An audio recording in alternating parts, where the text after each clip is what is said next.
Wow, day one in the books. That was exciting. Let's just go ahead and start off in the East. We had the Islanders and the Hurricanes. It was a pretty darn good game, very close. The final score being 2-1. I think if there was a big surprise from that game, I think it's the fact that we saw Antti Raanta take the net in the first game for the Carolina Hurricanes. A few weeks back, I had predicted that they wouldn't go with Freddie Anderson, but I actually thought that they would go to Kochetkov. Antti Raanta has had a heck of a season. I had to go back and sort of review his stats from this season, and really he has almost the same stats as Kochetkov, but, in the areas where it's as tight as what the playoffs are, I think Rod Brind'Amour probably did make the right decision. And obviously, the guy is probably the best coach in the NHL.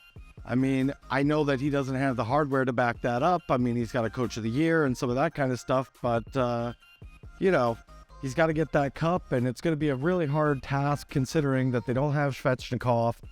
Max Pacioretty was kind of a long shot to be there for him in the second half of the season and make that playoff push. With that being said, and considering the injuries, who's going to step up? Well, I think it's this guy, Marty Necas. It's a breakout season for him, and I think we're going to see him really come into his own and become a future superstar in this league. He's got size, hands, he's a great skater, seems to be a great teammate too. There's a lot of great vibe in Carolina, and I think that also stems from Rod Brind'Amour. If I wanted to talk about another bright spot, I could go to Brent Burns, but I'm going to go to this guy, Shane Gostisbehere. He comes over at the trade deadline from Arizona. He's a very solid, competent defenseman, and, he's going to be a free agent this year. So he's playing for, that big ticket, and the way he's playing right now, it's likely he's going to get it. If the Islanders want any chance at all, they're going to have to get number 13 and 14 going. They're going to have to build that chemistry quick, and we'll see how it all plays out. The other game in the East was the Boston Bruins hosting the Florida Panthers.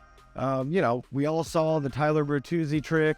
It's pretty funny how he grabs the stick of Nick Cousins, takes it to the bench, attempts to break it. I don't know if he actually broke it or not. But if you take a bad penalty in the playoffs, that could turn a game, that could turn a series. The big story in this series for me has to be that Bobrovsky is on the bench. Now, I know that Alex Lyon played well down the stretch, but you have a $10 million guy on the bench. To me, there's no excuse for that. The coach has to put the guy in that has the pedigree to go and make that big run in the playoffs if you have a chance at all with Boston. Bobrovsky, he made the big stop against Tampa back in 2017-18 when he was with the Columbus Blue Jackets. There's just no reason. I have the exact same feelings that this Boston fan has here. It's hilarious that he's on the bench right now. Moving on to the West, we see the Minnesota Wild go into Dallas in double overtime and, steal one on the road. And that's what you got to do in the playoffs. It was a very gutsy performance by the entire team. You see Ryan Hartman bury one at the end. He was struggling with injury, throughout that game. He'd been struggling with injuries throughout the entire season. The guy's had a pretty up and down season, and he comes in and gets that game one overtime winner. If he can get going with Kaprizov and those guys, Zuccarello, they could be a problem. It's a pretty scary moment tonight. Dumba lays a big hit on Joe Pavelski. He goes to the ice, hits his head off the ice, looks to be concussed. He's had concussion issues in the past. Pretty scary thing, seeing him get, helped off the ice like that was obviously, not all there, and we can only hope for a speedy recovery. And on to the main event. We were all excited to see what Connor McDavid was going to look like. Game one at home, record season. The guy's on fire. What was it going to be like? Well, it was a clean sheet for McDavid. He had 5 shots. He had his opportunities, but he wasn't able to get the motor running like he normally does, coming through the neutral zone with a lot of speed. The Kings found a way to sort of suppress that, matching him up kind of pretty much directly with Philip Deneau. The Kings look good, and, they're a deep team. You see, McDavid had to put in 25 minutes tonight in an overtime effort and a loss.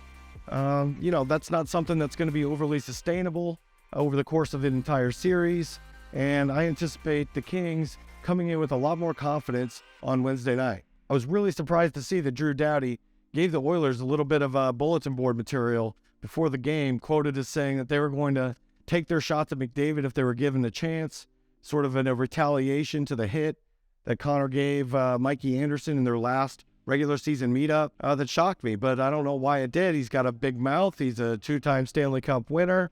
He's a future Hall of Famer. You kind of almost can't question anything the guy does. Now, there are some Kings fans out there that owe Todd McClellan an apology, okay? People calling for his job early in the year. That was just ridiculous. He's got the guys playing really well right now.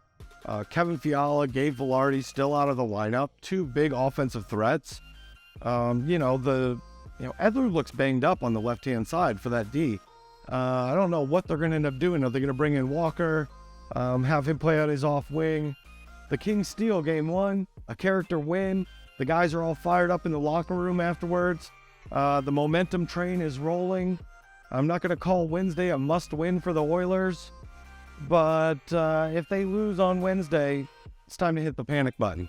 I'm so excited for tomorrow's games. Wow. Tonight was unbelievable. And thank you again to everybody that watched my first video. A lot of encouragement, a lot of positive feedback, and I very much appreciate that. It's only going to make the playoffs that much more fun for me. And if you could just take it a step further, maybe share, like, comment. We can have a full conversation in the comment section. I'm all about that.